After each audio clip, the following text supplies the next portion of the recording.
అమావాస్య పౌర్ణమి రోజు ఎలాంటి పూజలు చేయాలి, ఎలాంటి పనులు చేస్తే శుభం కలుగుతుంది?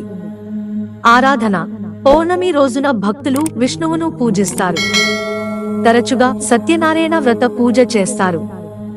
దీనివల్ల ఇంట్లో సమస్యలు తొలగిపోతాయని నమ్ముతారు.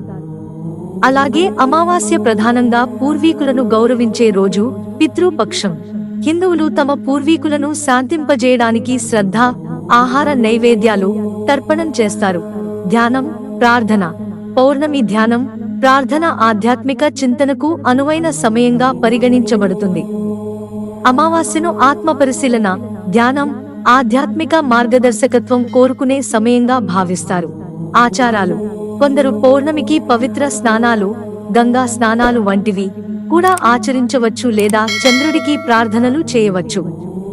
అలాగే అమావాస్య రోజున కూడా గంగా స్నానం చేయడం మంచిదనే చెబుతున్నారు పండితులు. దానధర్మాలు, సత్కార్యాలు. అమావాస్య నాడు దానధర్మాలు, పేదలకు ఆహారం పెట్టడం, దేవాలయాలకు విరాళం ఇవ్వడం శుభప్రదంగా చెబుతారు. అలాగే పౌర్ణమి రోజున ఎలాంటి చేయడం సత్ఫలితాలను ఇస్తుందని నమ్ముతారు. శక్తి. పౌర్ణమి విస్తారమైన స్త్రీ శక్తితో ముడిపడి ఉంది. ఈ రోజున అమ్మవారిని పూజించడం కూడా శుభప్రదం.